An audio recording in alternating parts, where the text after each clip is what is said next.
Hello दोस्तों, मेरा नाम है विवेक और आज के इस वीडियो में आपका स्वागत है। तो चलिए देखते हैं कि बिटकॉइन क्या परफॉर्म कर रहा है, कि बिटकॉइन का एनालिसिस देखते हैं कि किस तरह से हम बिटकॉइन को ट्रेड कर सकते हैं। वीकली टाइम फ्रेम पे हम चलते हैं। पहले यहाँ पर हम देख सकते हैं कि किस तरह से प्राइस में एक continuous higher lows, higher highs, higher lows देखने मिले हैं। यहाँ पर देख सकते हैं कि हायर हाइज, सो कंटिन्यूसली नए हाई बने हैं बीटीसी में। सो एक बिटकॉइन को हम एक बुलिश क्रिप्ट कंसिडर कर सकते हैं, बुलिश क्रिप्टो कंसिडर कर सकते हैं। इस इसका डेली का चार्ट देखें वो तो ऐसा लगेगा कि ये एक रेंज में है। सो ओवरऑल एक बेरिश हमें ट्रेंड देखने मिला है, वो लोअर हाई लोअर लोज करके, और बाद में अभी देखें तो एक रेंज में चल रहा है बीटीसी पर। मैं एक आपको छोटे टाइम फ्रेम में लेकर चलता हूँ। यहाँ पर आप देख सकते हैं कि एक रेजिस्टेंस पे बहुत बार पिछले पूरे मंथ तक बीटीसी यहीं पर अटका हुआ है। वहीं पर 989,982 पे हम देख सकते हैं कि कंटिन्यूस एक रेजिस्टेंस देखने मिला है बीटीसी में। और उसके बाद जब ब्रेकआउट हुआ और अगला जो रेजिस्टेंस था हमारा वो था 94,000 का। और उसके बाद हमें एक रिटेस्ट देखने मिला। एक 4 आवरली का टाइम फ्रेम है। यहाँ पर हमें प्रीवियस सपोर्ट पे, प्रीवियस रेजिस्टेंस पे कैंडल क्लोज होती हुई देखने मिली है। चलिए आवरली टाइम फ्रेम पे देखते हैं कि क्या चल रहा है। आवरली हम देखें तो यहाँ पर हमें पहली ग्रीन कैंडल देखने मिली, उसके बाद एक दो रेड कैंडल्स देखने मिली, उसके बाद हमें एक दो रेड कैंडल्स, ग्रीन कैंडल के बाद एक दो रेड कैंडल देखने मिली। तो यहाँ पर कैंडल तो मिली आवरली में, तो उसका कंफर्मेशन हमें नहीं मिला। तो उसके बाद हम देखेंगे तो यहाँ पर एक हमें हैमर देखने मिला। तो हैमर के बाद प्राइजेस में कंटिन्यूस अप ट्रेंड देखने मिला है। तो यहाँ पर हम इसको कैसे ट्रेड प्लान कर सकते हैं। यहाँ पर हम सिर्फ हमको ये करना है कि यहाँ पर एक हायर लो के लिए वेट करना है। जैसे ही कोई हायर लो यहाँ पर बनता है तो आप ट्रेड में एंट्री ले सकते हैं। समझो यहाँ पर आती है प्राइजेस, शायद हमें यहाँ पर एक हेड एंड शोल्डर भी देखने मिल सकता है। मैं आपको ड्रॉ करके दिखाता हूँ। ये हो गया हमारा लेफ्ट शोल्डर, ये हो गया हमारा हेड। शायद प्राइजेस यहाँ तक आए, उसके बाद एक राइट शोल्डर देखने मिलेगा और ब्रेकआउट। सो ये एक हमारा हाई प्रोबेबिलिटी सेटअप हो जाएगा। और 3 टच पॉइंट वाला सेटअप एक है, वो आपको मैं बाद में बताऊंगा किस तरह से बीटीसी में आप उसको ट्रेड कर सकते हैं। चलिए एक बार न्यूजीलैंड डॉलर यूएसडी को कंपेयर करते हैं। एनजेडी यूएसडी पेयर को हम एनालाइज करते हैं।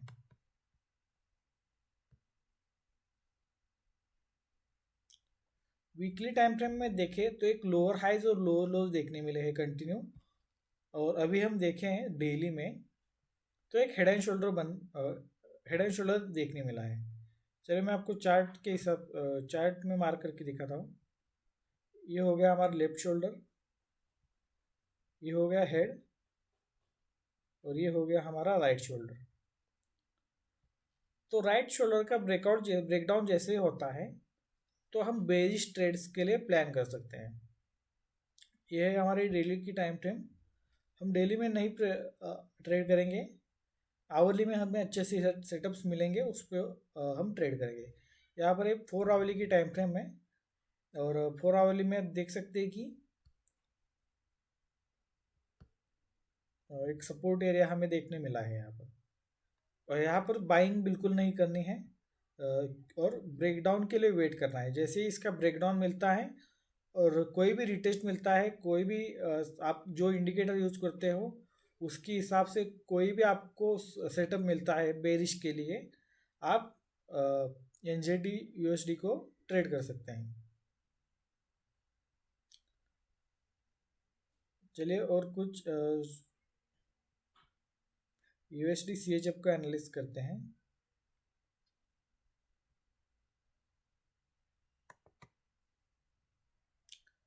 यहाँ पर देख सकते हैं कि एक रेजिस्टेंस लाइन थी, हेड एंड शोल्डर का ब्रेकआउट हमें देखने मिला है। इसको मैंने कंसिडर नहीं किया, अवॉइड किया ट्रेड करना, क्योंकि ये जो रेजिस्टेंस था यहाँ पर, इसकी वजह से मैंने USD CHF को ट्रेड करना अवॉइड किया।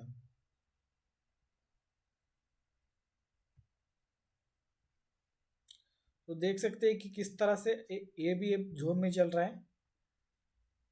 ये हो गया सपोर्ट जोन, सपोर्ट की ट्रेंड लाइन, और ये हो गया हमारा रेजिस्टेंस। तो हम एक्सपेक्ट कर सकते हैं कि प्राइस यहाँ तक आ जाए। तो यहाँ 0.81214 तक हम बाइंग के लिए प्लान कर सकते हैं। उसके बाद हम वेट करेंगे किस तरह से प्राइस परफॉर्म करती है, और उसके बाद हम डिसाइड करेंगे कि हमें बाइंग करनी है सेलिंग। चलो GBP को देखते हैं एक बार। यह है GBP का मंथली चार्ट। मंथली में देखें तो कंटिन्यूसली एक लोअर हाइज और लोअर लोज देखने मिले हैं। यहाँ पर एक ट्रेंड लाइन बनती है, तो इस ट्रेंड लाइन को हम कंसिडर करें तो GBP ऑलमोस्ट यहाँ तक तो आ सकता है, 1.4 तक। सो वीकली में देखते हैं कि क्या परफॉर्मेंस है, और वीकली में देखें तो यहाँ पर एक ट्रेंड लाइन बनती है। यहाँ पर देखिए कि बुलिशनेस देखने मिला है, उसके बाद एक लोअर लो, मतलब लो, इसके बाद एक lower low, lower high, lower high. So यहाँ पर हम शॉर्ट का प्लान कर सकते हैं अगर कोई अच्छी शॉर्ट के लिए एंट्री मिले तो डेली में कंटिन्यूसली हायर हाइज और हायर लोज ही है अभी तक। सो डेली के हिसाब से हम अभी भी बुलिश हैं।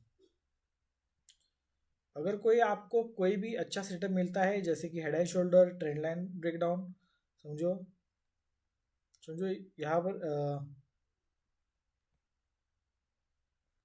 यहाँ पर अभी कोई स्ट्रॉन्ग फॉर्मेशन नहीं हो रहा, पर फिर भी एक ट्रेंड लाइन मार्क करता हूँ यहाँ पर।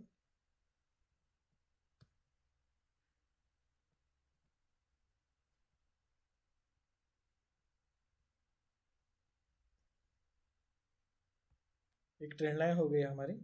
अगर यहाँ पर कंटिन्यूसली 2-3 बार टच होती है तो ये सपोर्ट एक स्ट्रांग हो जाएगा। जब इसका ब्रेकडाउन होगा तो एक हाई प्रोबेबिलिटी शॉर्ट सेटअप हमारे लिए बन जाएगा GBP में। USD JPY को चेक करते हैं एक बार।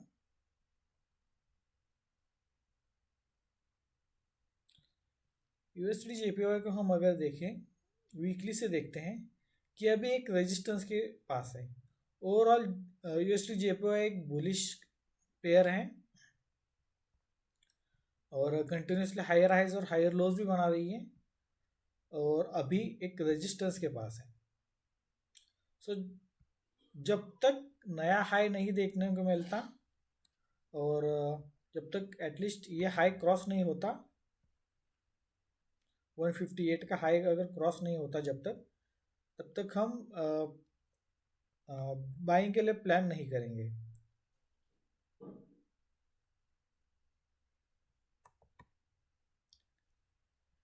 अभी देखा जाए तो एक साइडवेज जोन में चल रहा है।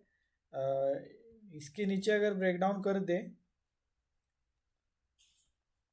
तो हमारे लिए एक USD JPY फुल मतलब बेरिश के लिए प्लान कर सकते हैं USD JPY को। अभी देखें तो एक रेंज में है,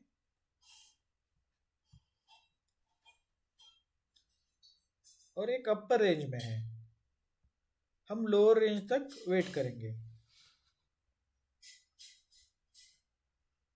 और पिछली बार हमने यूरो USD को एनालाइज किया था। डेली टाइम फ्रेम में हमने देखा था कि यूरो USD एक अपर रेंज में है, अभी लोअर रेंज तक आ सकता है यहाँ तक, और कोई भी बाइंग का ट्रेड प्लान मत कीजिए। तो इसके हिसाब से हम देखें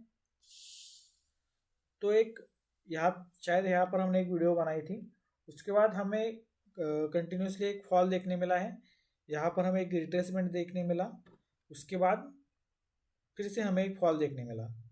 सो बहुत सारे लोगों को लगता होगा कि क्या मैं इस फॉल को कैप्चर कर पाता। तो अगर आप एक सिंपल ट्रेंड लाइन भी मारते हैं यहाँ पर,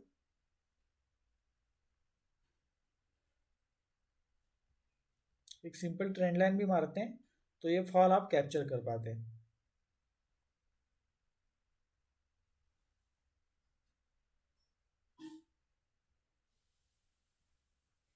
सो यहाँ तक तो यूरोएसडी को हमको बेरिश के लिए प्लान करना है, यहाँ तो कब आपको बाइंग नहीं करनी है।